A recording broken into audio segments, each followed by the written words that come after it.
नमस्कार दोस्तों, आज हम बात करने जा रहे हैं एक बेहद दिलचस्प और ज़रूरी सुप्रीम कोर्ट केस के बारे में के गोपी बनाम the sub registrar and others. क्या किसी संपत्ति को रजिस्ट्री को सिर्फ इसलिए रोका जा सकता है क्योंकि उस पर कोई केस चल रहा है? क्या उपपंजीयक के यह अधिकार है कि वह आपकी रजिस्ट्री को मना कर दे? अगर आप ज़मीन जायदाद से जुड़े हैं या बस कानून में दिलचस्पी रखते हैं तो ये वीडियो आपके लिए बहुत ज़रूरी है। चलिए केस के विस्तार से समझते हैं।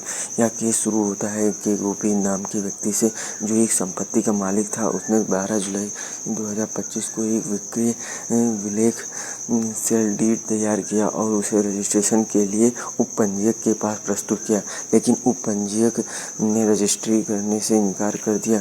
क्योंकि किसी तीसरी पक्ष ने एक शिकायत की थी कि इस संपत्ति पर दीवानी वाद चल रहा है और उपपंजीयक ने कहा, जब तक केस लंबित है हम रजिस्ट्री नहीं करेंगे। अब के गोपी ने इस इनकार को कोर्ट में चुनौती दी और मामला पहुंच गया सुप्रीम कोर्ट तक।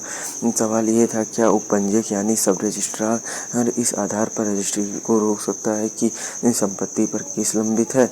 सुप्रीम कोर्ट को तय करना था कि पंजीकरण अधिकारी के अधिकार कितने हैं। क्या वह किसी दीवानी विवाद के आधार पर दस्तावेज को अस्वीकार कर सकता है? के गोपी के वकील ने कहा, उपपंजीयक का काम बस यही देखना है कि दस्तावेज सही तरीके से बनाया गया है या नहीं। दस्तावेज का पंजीकरण रोकना, वैधता या स्वामित्व पर टिप्पणी करना, ये उपपंजीयक का काम नहीं है। कानून में या कहीं नहीं लिखा कि दीवानी केस चलते समय संपत्ति की बिक्री नहीं हो सकती। दूसरी ओर शिकायतकर्ता की तरफ से कहा गया कि जब कोई केस कोर्ट में लंबित हो तो संपत्ति बेचना न्याय के खिलाफ हो सकता है। इससे कोर्ट की प्रक्रिया प्रभावित होती है। इसलिए उपपंजीयक ने सही किया कि उसने रजिस्ट्री से इनकार कर दिया। सुप्रीम कोर्ट ने विस्तार से पंजीकरण अधिनियम 1908 की धारा 34 और 35 को देखा।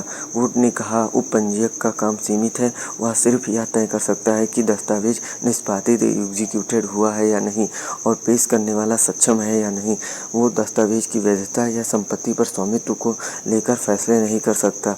कोर्ट ने यह भी कहा कि अगर किसी को दस्तावेज पर आपत्ति है तो उसे दीवानी न्यायालय जाना चाहिए, न कि रजिस्ट्रेशन कार्यालय।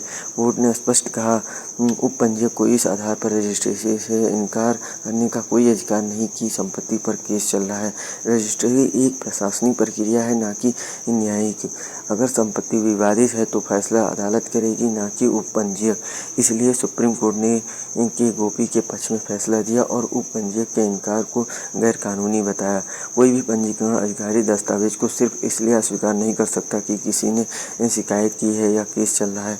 केवल कानून में या तय किए गए आधारों पर ही रजिस्ट्री से इनकार किया जा सकता है। अगर आपको कोई संपत्ति बेचनी हो और उस पर केस चल रहा है, फिर भी रजिस्ट्री हो सकती है।